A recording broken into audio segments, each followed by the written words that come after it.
Good morning students, कैसे हो? For class 12th we will continue the chapter solutions, and in this chapter in last class we had studied concentration terms which are very important: weight, volume, weight, and then ppm we had studied, and mole fractions, molarity we had studied. Okay, and today we will study the next topic of this chapter, that is solubility. Let us start the chapter. Topic is solubility. Students, what do you mean by solubility? What do you mean by solubility? You all know what do you mean by solubility. कहीं ना कहीं आपने सुना ही है कि solubility क्या होता है. देखो बेटा, solubility का मतलब होता है कि कोई भी सब्सटेंस, देखो यहां पे कोई भी सब्सटेंस, ठीक है, जिसको हमने बोला है solute. The substance is solute which is dissolved in the solvent. This is solvent. Yes या no? The maximum amount of substance और solute which is dissolved in a specified amount of solvent at specified temperature, that is known as solubility. तो आप definition लिखेंगे: the maximum amount of substance or solute which is dissolved in a specified amount of solvent at specified temperature is known as solubility. Okay, तो ये solute dissolved in solvent, the maximum solute dissolved in the specified amount of solvent or at specified temperature, that is known as solubility. Okay students, and this solubility we will study two things. One is solubility of solid in liquid, and next we will study solubility of gas in liquid. This solution and this solution we will study. These two are liquid solutions. First we will study solid in liquid, and then we will study gas in liquid. Okay, तो heading डालिएगा. Definition आपने लिख दिया है: the maximum amount of substance और solute which is dissolved in the specified amount of solvent at specified temperature, that is known as solubility. And in this solubility, first we will study solubility of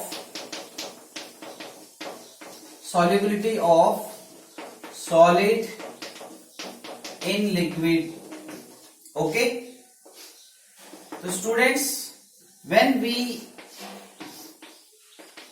dissolve or when we study the solubility of solid substance, this is solute, into liquid, and this is solvent.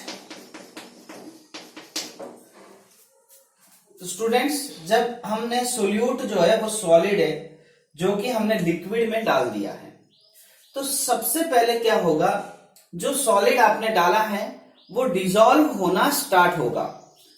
When we add solid solute to the liquid solvent, then the solute dissolves, and this process is known as dissolution. This process is known as dissolution. And then after some time, some of the solid is dissolved and some of the solid remains undissolved. जो आपने solid डाला है कुछ तो dissolve हो जाएगा और कुछ डिसॉल्व नहीं होगा, ठीक है, या होने को है, डिसॉल्व होने को है. तो ऐसे कंडीशन में क्या होगा, there will be equilibrium between solid, this dissolved solute.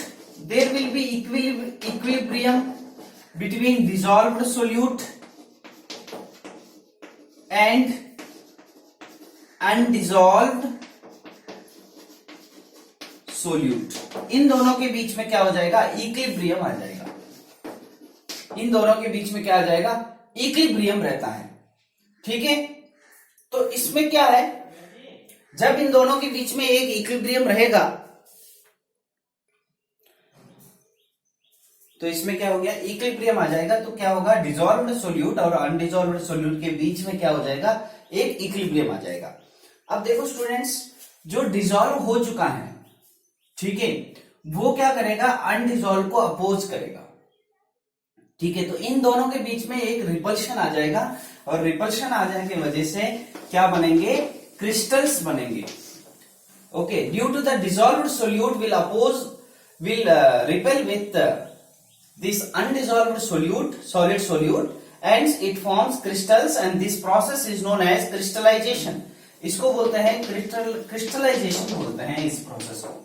तो यहाँ पे देखिएगा, डिसोल्यूशन एक पॉइंट आ गया, और इन दोनों के बीच में इक्विलिब्रियम दूसरा second point, and third point is crystallisation will be occurred by the repulsion of by the opposition of dissolved solute and undissolved solute. It is clear? तो स्टूडेंट्स ये है इसके point. Last point of this mechanism, ये एक mechanism है जिसमें solute is dissolved in solvent. ठीक है, that mechanism is, that last point is saturated solutions. What do you mean by saturated solution? The solution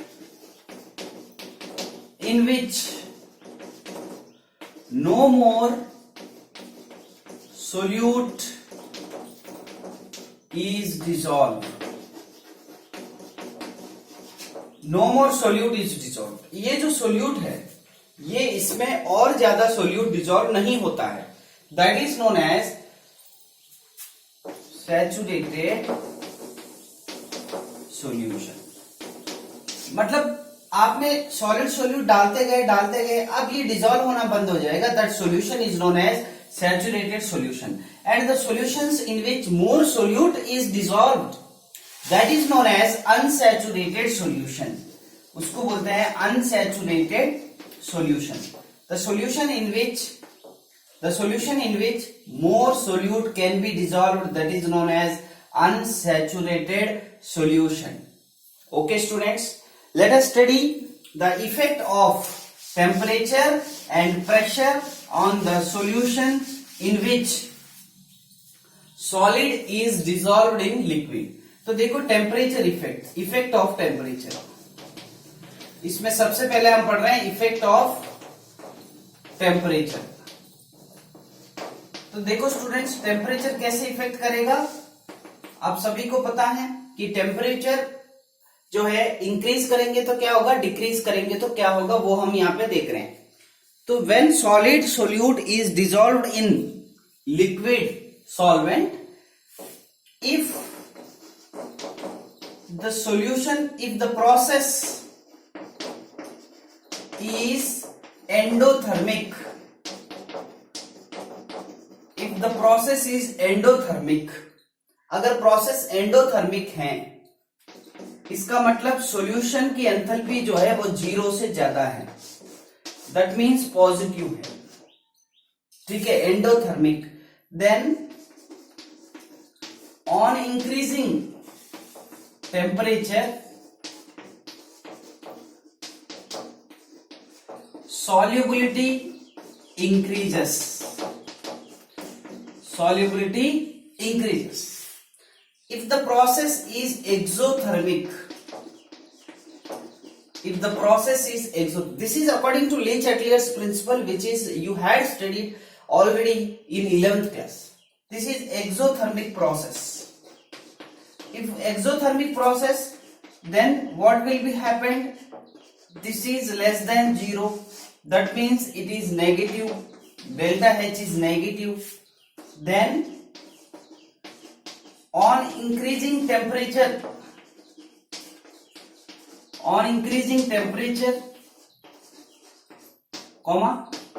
solubility decreases. On increasing temperature, solubility decreases. Okay students, so this is the effect of temperature. If the process is endothermic, endothermic process will have the change in enthalpy greater than 0, that is positive. For exothermic process, the delta H solution is less than 0, that is negative. On increasing temperature, solubility increases, that means directly proportional है यहाँ पे। और यहां पे indirectly proportional है for exothermic reactions process. Okay. Effect of pressure. You all know that liquids and solids are highly incompressible. Liquids and solids are highly incompressible. Hence, there is no effect of this pressure. There is no effect of pressure on the solid which is dissolved in liquid solutions. It has no effect on these solutions in which solid solute is dissolved in liquid solvent. इस solution पे कोई भी effect नहीं होगा क्योंकि solids and liquids both are highly incompressible. Okay students, there is no effect. Next, second one, second point or second topic. Second topic is solubility of gas in liquid solvent. देखो, gas in liquid is very very important topic. Yes या no? ये एक important topic है जब gas आप liquid में dissolve करते हो, क्योंकि बातें कुछ अलग हो जाती है ना. सॉलिड लिक्विड में डिसॉल्व करते हो, एक गैस लिक्विड में डिसॉल्व करते हो तो बातें कुछ और हो जाती है. तो इसलिए ये एक इंपॉर्टेंट टॉपिक है. ठीक है, स्टडी करें. देखिएगा, when A gas is dissolved इन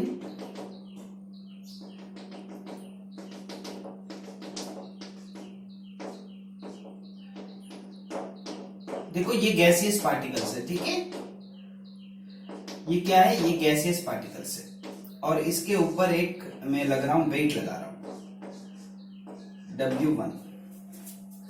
जब इस गैस पे आप छोटा सा वेट लगाएंगे, एकदम स्मॉल वेट, तो ये ज्यादा कंप्रेस नहीं होगा. यस या नो? अब हमने क्या कर दिया, इस वेट को हमने बढ़ा दिया. W1, W2, W3.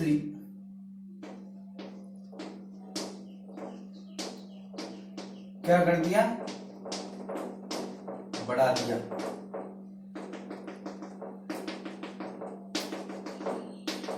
This is liquid, this is liquid and this is gas.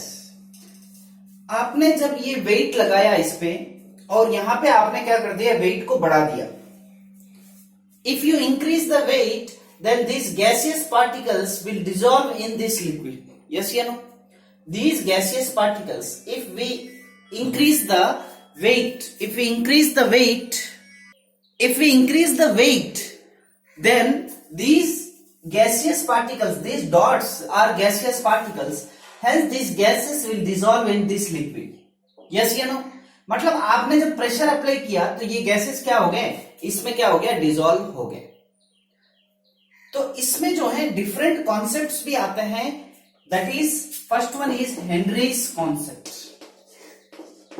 जिसको बोलते हैं Henry's law. According to Henry's law, these gases are dissolved in this liquid. It is directly proportional to the pressure which is present in this. यहां पे जो pressure है उसके ये gases which are dissolved in this solution or I can say liquid is directly proportional. जो मैं देखो लिख रहा हूं यहां पे, the solubility of, बहुत ही सिंपल है, the solubility of gases in liquid is directly proportional to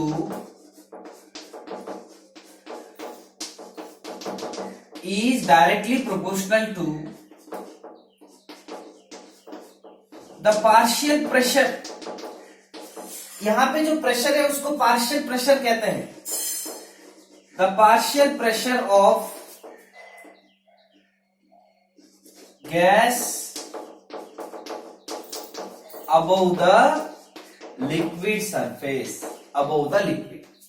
इस लिक्विड के ऊपर इस गैसेस का प्रेशर क्या है, ये पार्शियल प्रेशर पे डिपेंड करेगा कि gases particles are dissolved in this liquid and this is directly proportional. More the partial pressure, more the gases dissolved in this liquid. तो बात समझ में आ गई आपको. ज्यादा से ज्यादा सॉल्युबिलिटी कब होगा, जब यहाँ पे प्रेशर ज्यादा होगा. The pressure is known as partial pressure. If the partial pressure is more, then more gases particles are dissolved in this liquid. Hence, the solubility of gases in liquid is directly proportional to the partial pressure of the gas above the liquid. This is a Henry's law. लेकिन Henrys law का ही बहुत ही अच्छा version हम और आगे पढ़ने वाले हैं. देखिएगा, ये पॉइंट आप लिखना है. देखो,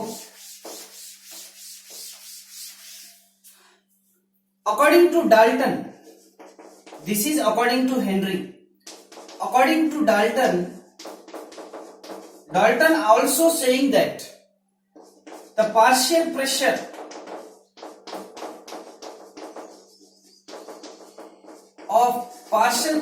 of gases is directly proportional to or is proportional to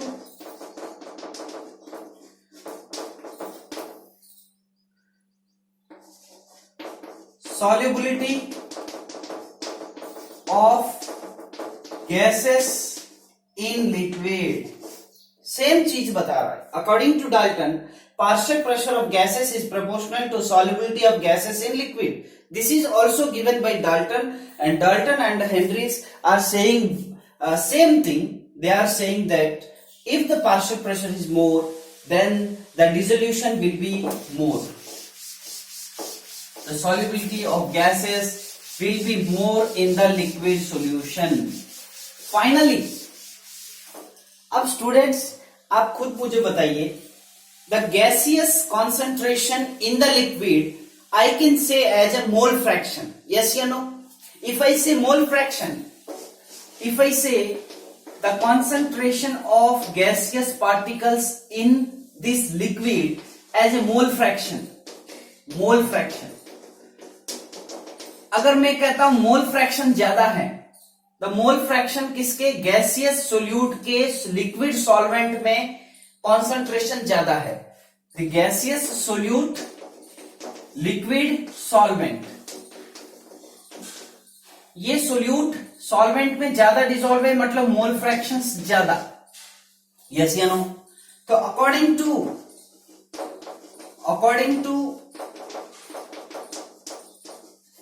Henry's law, according to Henry's law, I can say that the partial pressure of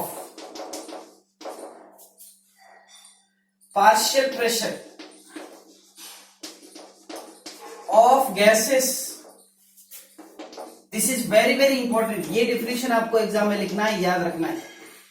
partial pressure of gases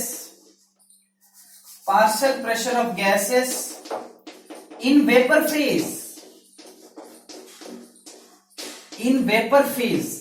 this is represented as P, partial pressure of gases in vapor phase. That means, देखो ये gases है, okay, ये कौन सा phase है, ये vapour phase है. यहां पे लिक्विड है ही नहीं है. This is vapour phase. The partial pressure of gases in this vapour phase is directly proportional to mole fraction of gases in solution. This is very very important point. देखो पढ़ो इसको. partial pressure of gases in vapor phase, this is vapor phase, this is vapor phase. Here there is no liquid phase. These gases are dissolved in this liquid, okay, and the partial pressure of these gases in vapor phase is directly proportional to the mole fraction of gases in solution. If this partial pressure is more, then mole fractions of gases in solution will be more. अगर partial pressure ज्यादा है तो gases particles liquid में क्या होंगे, dissolve हो जाएंगे. Yes या नो? इसका मतलब कॉन्सेंट्रेशन को हम क्या कह रहे हैं, mole fraction. Mole fraction is directly proportional to partial pressure. That is the simple thing. Mole fraction of the gases in solution is directly proportional to partial pressure. This is very simple thing, and it is can be represented by partial pressure of gases in vapor phase is directly proportional to the mole fractions of gases in solution. I can remove this the proportionality symbol by a constant, that is KH, which is known as Henry's constant. KH is, this is capital KH, is Henry's law constant. This constant is known as Henry's law constant, and this is known as mole fraction. Mole fraction of gases in liquid. This is the partial pressure of gases in vapor phase. This is solution phase mole fractions. This is vapor phase partial pressure. Okay, this is very, very important. The calculations are also asked based on this. P is directly proportional to partial pressures. That is P equals to KH into partial pressure. It is clear? This KH is different for different gases at the same temperature. If I say 25 degrees centigrade, okay, at 25 degrees centigrade, nitrogen will have different KH value, oxygen will have different KH value, helium will have different KH value. That means at the same temperature, different gases will have different KH value. It is clear? Different gases will have different KH values at the same temperature. अगर मैं कहूं 100 degree centigrade, तो 100 degree centigrade पे nature पे depend होगा. That means KH value depends on the nature of gas. If it is nitrogen, the value is different. If it is oxygen, the value will be different. If it is helium, the value will be different. That means the KH value is depends on the nature of gas. Okay, it is different for different gases at the same temperature. This is the importance of KH. Yes या no? देखो next point.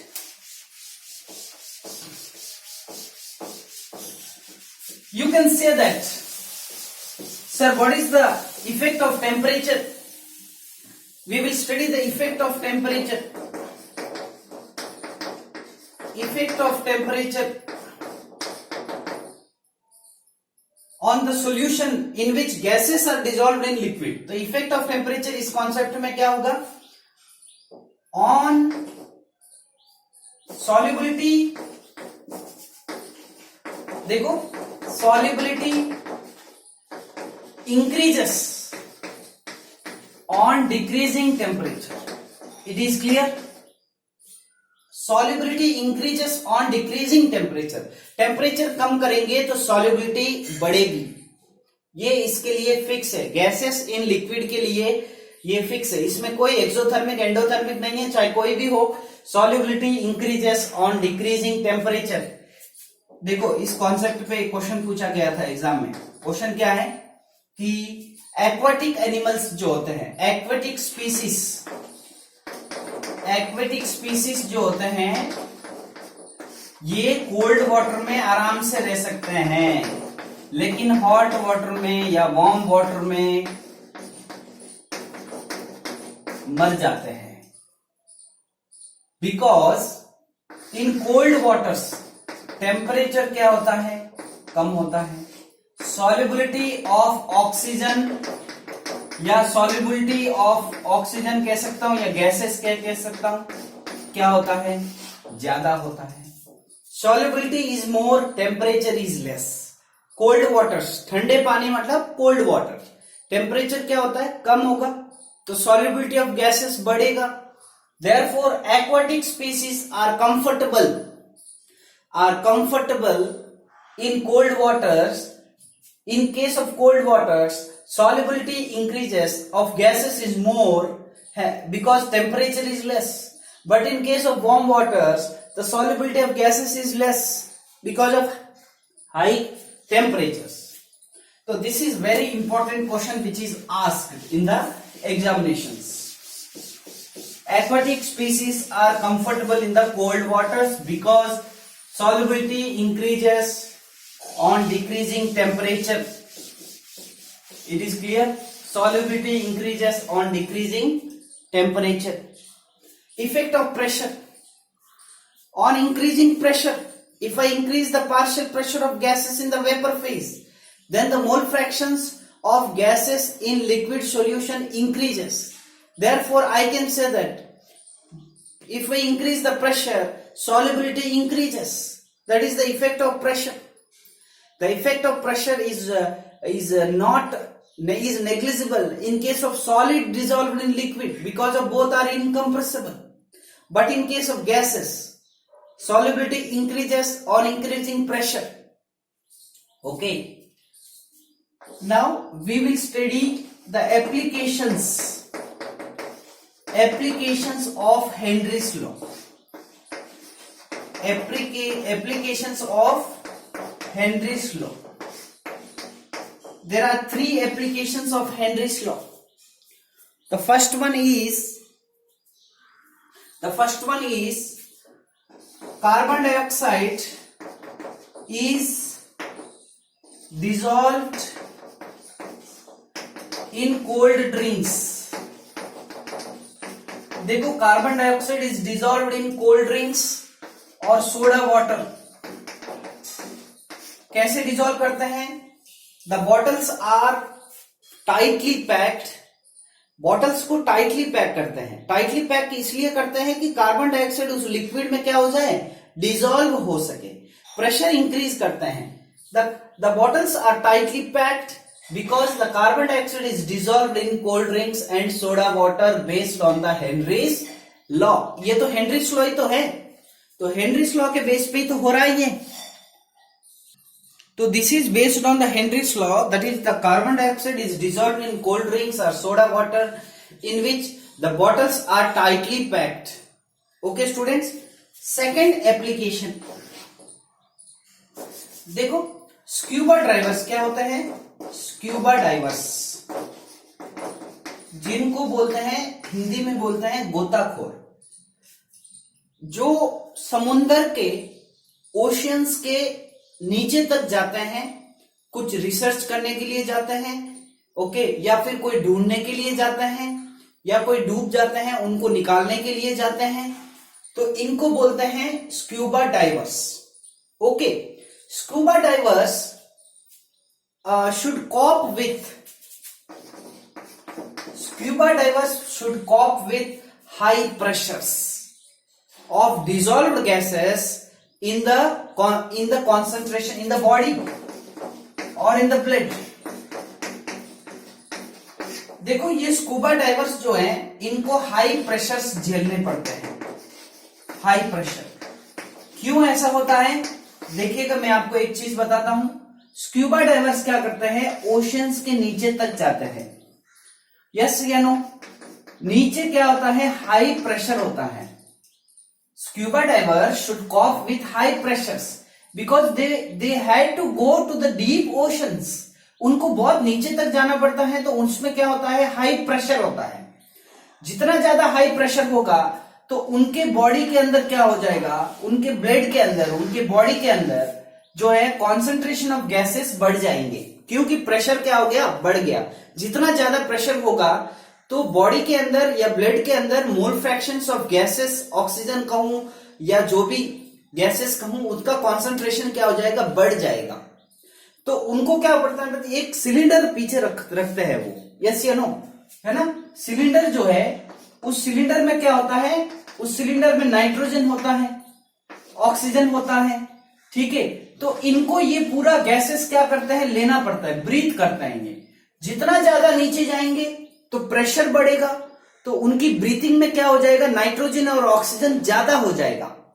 Yes या no? Hence they should cope with high pressures and in case of high pressures the dissolved gases concentration in the body or in the blood increases.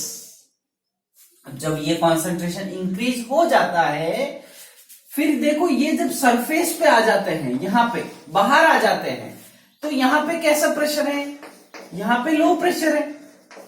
तो जो body के अंदर dissolve हुए हैं, जो gases already body के अंदर हैं, वो लो प्रेशर पे वापस क्या हो जाएंगे, बॉडी से, देखो बॉडी से बाहर आ जाएंगे, बॉडी से क्या हो जाएंगे, बाहर आ जाएंगे। जब बॉडी से गैसेस बाहर आ जाएंगे तो वो इसके जो ब्लड वेजल्स हैं, जो गैसेस इस बॉडी के अंदर जो डिसॉल्व ऑलरेडी हो चुके हैं, अंदर जाने से due to the high pressure, वो बाहर आने से ये गैसेस क्या हो जाएंगे, ब्लड वेजल्स के अंदर से बाहर आएंगे।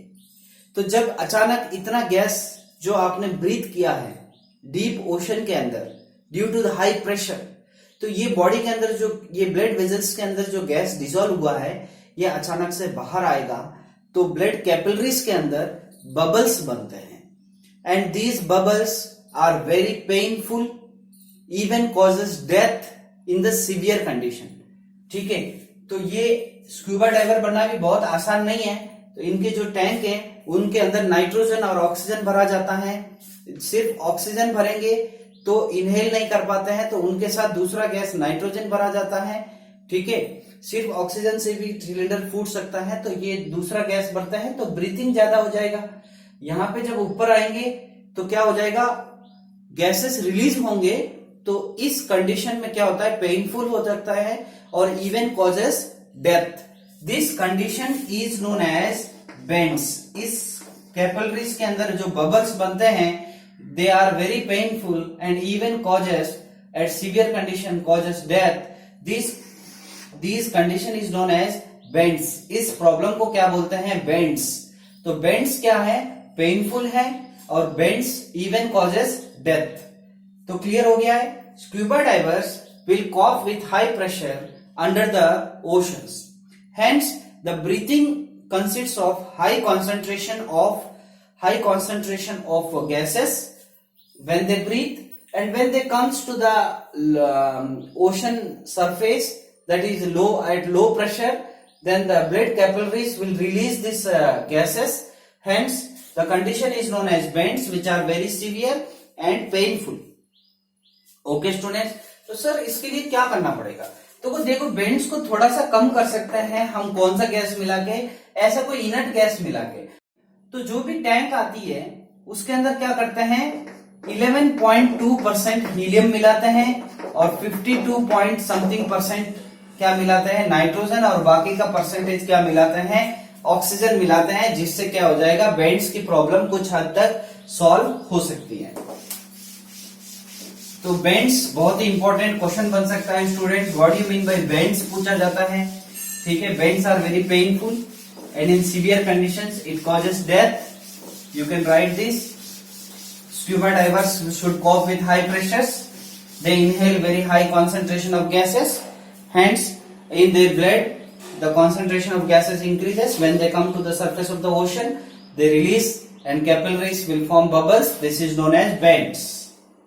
थर्ड पॉइंट, ओके, अब देखिएगा, ये तो हमने सपोज हम क्लाइंबर्स की बात करें, दीज आर माउंटेन, ये क्या है, ये एक माउंटेन है। अब हम बात करते हैं क्लाइंबर्स की, और मिजोरम, अरुणाचल प्रदेश ऐसे स्टेट्स में क्या है, लोग बहुत ही पहाड़ों पे रहते हैं। They are living at the top of the mountains, यहां पे रह रहे हैं। ठीक है, तो माउंटेन्स में जब ऊपर जाएंगे या ऊपर कोई रहता है या क्लाइंबर को ऊपर जाना पड़ेगा, तो यहां पे बहुत ही प्रेशर क्या है, इट इज वेरी लो।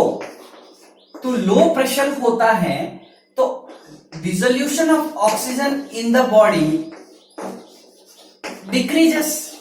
तो जो ऊपर ऑलरेडी रहते हैं या फिर क्लाइंबर से जब ऊपर जाते हैं, तो at high mountain ranges the pressure is very low, hence in the body the dissolution of oxygen decreases.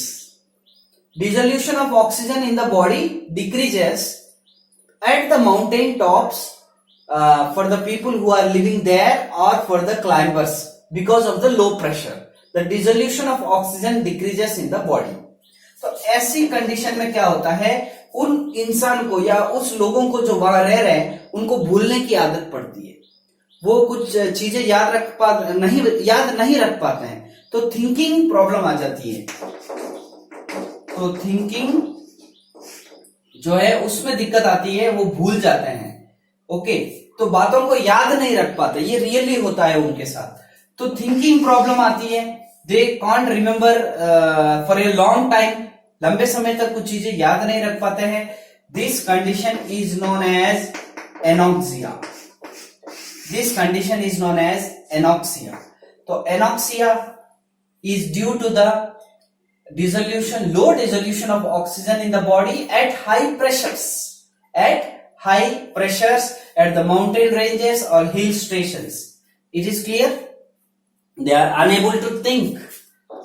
इनको unable to think आप लिख सकते हो, they are unable to think or remember. Okay, these three are the applications of Henry's law: anoxia, bends, and dissolution of carbon dioxide in the cold drinks. Okay, dissolution of carbon dioxide in the cold drinks. देखिएगा, एक question करते हैं Henry's law के base पे। Henry's law का formula है K equals to KH into mole fraction. It is clear? अगर मैं एक H2S गैस दिया है, H2S गैस, ये एक टॉक्सिक गैस है। कैसा गैस है? टॉक्सिक गैस है। और इसके जो है 0 at STP, I had given H2S at STP 0.195 m. M means molality. Okay, find KH. तो KH क्या होता है, आप खुद बताइए KH क्या होता है। क्वेश्चन को कैसे करना है, ये कैलकुलेशन क्वेश्चन है, कैसे करना है देखो। उन्होंने दिया है 0.195 m H2S at STP दिया हुआ है, नो प्रॉब्लम। इसका मतलब क्या है, 0.195 मोल्स ऑफ H2S इन, देखो मोल फ्रैक्शन का मतलब होता है 1000 ग्राम ऑफ वाटर या सॉल्वेंट। 1 kg बोला है, पता है आपको mass of the solvent in KG दिया हुआ है। तो ये m का 0.195 m का मतलब क्या हो गया, 0.195 moles of H2S in 1000 gram of water. ये क्लियर हो गया, इन 1000 ग्राम ऑफ वाटर। ठीक है, तो देखिएगा आपके दिया हुआ है 1000 ग्राम ऑफ वाटर के अंदर इतने मोल्स क्या हो गया, H2S को डिसॉल्व कर दिया है। अब देखिएगा, मोल्स ऑफ वाटर निकालिए पहले तो, weight of water upon molecular weight, ये हो जाएगा 55.56 मोल्स आ जाएंगे। ये बात क्लियर है? अब आपने मोल फ्रैक्शंस निकालना है, मोल फ्रैक्शंस ऑफ H2S निकालना है। तो देखिएगा, H2S, moles of H2S upon moles of H2S plus moles of water, ये बात क्लियर है? तो देखो, ये हो गया मोल्स ऑफ H2S। क्या हो जाएगा, मोल्स ऑफ H2S कितने हैं, 0.195 upon moles of H2S 0.195 plus 55.56, answer आ जाएगा 0.0035। ये हो जाएगा मोल फ्रैक्शंस ऑफ H2S। ठीक है, तो ये नोट करिए, मोल फ्रैक्शंस ऑफ H2S। अब हम चलते हैं नेक्स्ट, आपके पास अब एट STP प्रेशर कितना हो जाएगा, STP पे 0.987 बार होता है, ये आपको याद रखना है। तो P equals to KH into X हो जाएगा, X नहीं है, मोल फ्रैक्शन हो जाएगा। Therefore KH equals to P upon mole fractions. P कितना है, 0.987 अपॉन X कितना फाइंड आउट किया आपने, 0.0035। तो आपका आंसर आ जाएगा 298 या 280 समथिंग बार में आ जाएगा। Okay students, it is clear. ये इंपॉर्टेंट क्वेश्चन है जो हेनरीज लॉ के बेस पे है, ठीक है। एक ग्राफ ड्रॉ करते हैं हेनरीज लॉ का। देखो, मैं एक एग्जांपल लेता हूं जिसमें यहां पे मैंने ले लिया partial pressure of HCl gas ले लिया मैंने, ठीक है। अब इसका यूनिट क्या होगा, टोर। यूनिट क्या हो जाएगा, टोर। यहां पे मैंने ले लिया मोल फ्रैक्शन, ये हेनरीज लॉ का ग्राफ है। Mole fraction of HCl in solvent. अब HCl जो है वो सॉल्वेंट साइक्लोहेक्सेन मैंने ले लिया, साइक्लोहेक्सेन है, ये है सॉल्वेंट, ठीक है। अब इसका ग्राफ हमेशा डायरेक्टली प्रोपोर्शनल है, तो ये क्या आ जाएगा, देखो P equal to KH into mole fraction, Y equal to M into X आ जाएगा। Y इक्वल टू MX क्या होता है, straight line passing through origin, ये ग्राफ है। It is clear. तो बहुत इंपॉर्टेंट ग्राफ है। जब भी आपको ग्राफ पूछे हेनरीज लॉ के बेस पे, तो straight line passing through origin आएगा, मोल फ्रैक्शन और partial pressure of gas. It is clear. तो स्टूडेंट्स, आज हमने दो टॉपिक पढ़े सॉल्युबिलिटी में, solid in liquid, gas in liquid. तो ये बहुत ही इंपॉर्टेंट है। Thank you students, have a nice day. We will continue in the next video lecture with a new topic. Thank you.